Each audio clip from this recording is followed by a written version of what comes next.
പ്രാർത്ഥിക്കട്ടെ. കർത്താവേ, ഡെയിലി ബ്ലെസ്സിങ്ങിൽ ഈ കേട്ട വചനം ഇവരുടെ ജീവിതത്തിനകത്ത് വെളിപ്പാടായി മാറണം. ഇത് ഇവരുടെ ജീവിതത്തിൻ്റെ ദർശനമായി മാറണം. ഇത് ജീവിതത്തിൻ്റെ ബോധ്യമായി മാറണം. ഞങ്ങൾ പ്രാർത്ഥിക്കുന്നത് ഒരു മനസ്സോടെയാണ്, ഒരു കുടുംബമായിട്ടാണ്. കർത്താവെ, ഞങ്ങൾ പ്രാർത്ഥിക്കുന്നു അങ്ങയുടെ അത്ഭുതകരമായ സഹായം, അങ്ങയുടെ അത്ഭുതകരമായ ഇടപെടൽ ഇന്ന് സംഭവിക്കണമേ. ഇന്ന് ഈ വചനം കേൾക്കുന്ന ചിലർ വലിയ പ്രയാസത്തിലാണ് കർത്താവെ, വലിയ പ്രതിസന്ധിയിലാണ്. എന്നാ ചെയ്യുമെന്ന് അവർക്കറിയത്തില്ല. ആകെ ശ്വാസം മുട്ടുന്ന അനുഭവത്തിലൂടെ കടന്നു പോകുന്നവരുണ്ട്.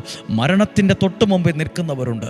ദൈവത്തിൻ്റെ അത്ഭുതകരം പർവ്വതങ്ങൾ ജെറുസലേമിനെ ചൂഴ്ന്നതുപോലെ നിന്നതുപോലെ ആ വ്യക്തിയുടെ ചുറ്റും നിൽക്കണമേ. ചിലർ ഹോസ്പിറ്റലുകളിലാണ്, ചിലർ രോഗക്കിടക്കയിലാണ്, ചിലർ ഓപ്പറേഷൻ്റെ മുമ്പിലാണ്, ചിലർ ചില കാര്യങ്ങളെ ഓർത്ത് അധികമായി ഭാരപ്പെടുന്നു, ഭയപ്പെടുന്നു, ടെൻഷനാകുന്നു.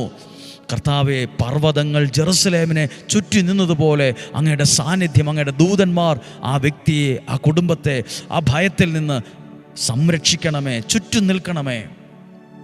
ഉറപ്പോടെ നിൽക്കാൻ ശക്തി കൊടുക്കട്ടെ, ശക്തി, ധൈര്യം ഉണ്ടാകട്ടെ. ഒരു ദോഷവും വരികയല്ലെന്നേ, ഒരു തിന്മയും നിനക്ക് വരില്ല, ഒരനർത്ഥവും വരത്തില്ല. ദൈവത്തിൻ്റെ കരം നിന്നെ ചേർത്ത് പിടിച്ചിട്ടുണ്ട്. വേദനിക്കുന്ന, വിഷമിക്കുന്ന ഒരാളെ കണ്ട് തിരിഞ്ഞു പോകുന്ന, മുഖം തിരിച്ച് കടന്നു പോകുന്ന ഒരു ദൈവത്തെ സുവിശേഷത്തിൽ കാണത്തില്ല.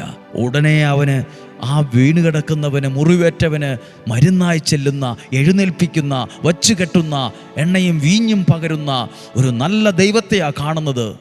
ആ ദൈവം ഇന്ന് ജീവിക്കുന്നു. രോഗങ്ങൾ, അപകടങ്ങൾ, ദുർമരണങ്ങൾ, മൂപ്പെത്താത്ത മരണങ്ങൾ, ചതി, വഞ്ചന, നിരാശ എന്നിവയിൽ നിന്നെല്ലാം ഞങ്ങളെ സംരക്ഷിക്കണമേ. ഞങ്ങൾ ബലഹീനരായ മനുഷ്യരാ, വാടിപ്പോകാതെ ഞങ്ങളെ ചേർത്ത് പിടിക്കണമേ. തകർന്നു പോകാതെ ചേർത്ത് പിടിക്കണമേ. വാടിപ്പോകാതെ, ഉണങ്ങിപ്പോകാതെ അങ്ങയുടെ കരം ഞങ്ങളെ ചേർത്ത് നിർത്തണമേ. അല്ലേ ഞങ്ങൾ വാടിപ്പോകും. ഞങ്ങളുടെ കുഞ്ഞുങ്ങളെ രക്ഷിക്കണമേ, ഞങ്ങളുടെ കുടുംബങ്ങളെ സഹായിക്കണമേ. യേശുവിൻ നാമത്തിൽ നിങ്ങളെ അനുഗ്രഹിക്കുന്നു. രോഗങ്ങൾ, അപകടങ്ങളൊന്നും ഉണ്ടാകാതെ കാത്ത് സംരക്ഷിക്കണമേ. ദീർഘായുസ്സും ആരോഗ്യവും സമ്പത്തും ഐശ്വര്യവും തരണമേ. മുപ്പെത്താത്ത മരണം, അപകടങ്ങൾ ഒക്കെ മാറിപ്പോകട്ടെ. ദൈവം അനുഗ്രഹിക്കട്ടെ. നല്ലൊരു ദിവസമായിരിക്കട്ടെ.